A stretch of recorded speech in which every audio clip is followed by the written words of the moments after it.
I'd like to talk for just a minute today about something that is very important to me. I hope very important to you, but certainly I know very important to God, and that's the local church.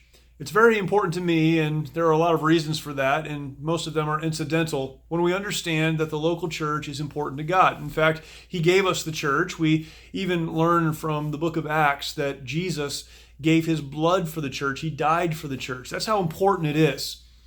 I was saddened this week, over the last couple of days, as perhaps you were, to hear about yet another scandal. That's the name that has been given in the local church. The Southern Baptist Convention dealing with hundreds of sex abuse allegations and a lot of things that are being said about what's happened over the last 20 years or so in the convention, which is really a large organization of independent local churches. And my purpose is not to throw rocks at the Southern Baptist Convention today. They've done so many good things, and so many great things have come out of the convention. But my purpose is to talk about the importance of the church. The church is under attack today. It's under attack from many government institutions. It's under attack from people who see the church as maybe dangerous for one reason or another. And then we have scandals like this. We have incidents, many of them, where the church has behaved inappropriately, where the church has been dangerous, where the church has not only put people in danger, but has hurt people, where the church has damaged individuals and families and futures. The church has not done what it was supposed to do, and because of that, people have been hurt. And we live in a day and age where the church is not respected like it once was. And as much as I love the church, and I'm a part of the church, and I've pastored in churches, and I've been a part of Christian ministries like the one I am now. I was raised in a Christian home by a pastor who planted a church and started a church. As much as I love the church, I have to acknowledge that really a lot of the reason that the church is under attack from so many places is because the church has not been what it was created by God to be and to do. Even in our organization, we work to help people get to a place where they understand they have a created purpose given to them by God, that there is hope, there is direction, there is the opportunity to be all that they were created to be. But we don't see ourselves as the end in that. We're simply a starting point, and when someone leaves our program, one of our week-long programs, we do our best to plug them into a local church because that's what God gave us, to a place to be encouraged and to be strengthened and to be trained and equipped and helped along the way. The church is so important.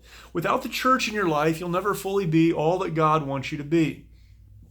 And yet again, because so many people in the context of the church, using the church for cover sometimes, have hurt people and behaved not only inappropriately, but sinfully, wickedly, illegally. Because of the behavior of so many in the church, many people have been hurt, and some who need to be a part of a church are running away. And so for those who may watch this video today, and again, it's with a heavy heart, that many of us would talk about something like this. But I want you to understand, and again, I don't know where you're coming from, the people who watch these videos, but wherever it is you're coming from, understand that the church was given to us by God. Even though in many places it's been corrupted by man, it's like so many things that God gave to us. Man, because he has a sinful, rebellious heart, has corrupted it. That doesn't make what God made bad. It makes some of the people who are involved in what God made bad and evil and wicked and hurtful. The church as an institution given to us by God is exactly what we need. And so my encouragement to you is this: don't be in a church that's hurting people. Don't be in a church that's not transparent and above board and dealing with sin and wickedness and illegal activity as it comes up. It needs to be dealt with immediately. It needs to be dealt with quickly. It needs to be dealt with transparently. Don't stay in a place where those things aren't happening. But don't blame God and don't blame the institution of the church for some people who behave badly. Understand that there are many, many, many local churches that are serving their communities and serving the people in the church and faithfully preaching and teaching the Bible and spending time praying and helping people who are going through many difficult life issues. Far more people are doing it right than are doing it wrong. Don't be discouraged to the point where you throw your hands up in the air and say, this is the problem's the church. The problem is not the church. The problem is some people in the church. And the church needs to deal with that. And the church needs to address it. And it should. But regardless, you still need a local church. You need to be in a place where others can surround you and encourage you and strengthen you and lift you up when you fall down and help you to move forward when you need to move forward. Where the Bible is taught faithfully. Where people are praying and asking God to work in their lives. You need the church. I need the church. We need the church.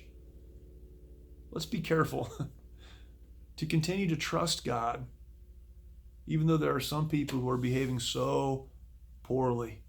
The church was a wonderful institution given to us by God, and when done right, can be the most enriching, equipping, strengthening place in our lives.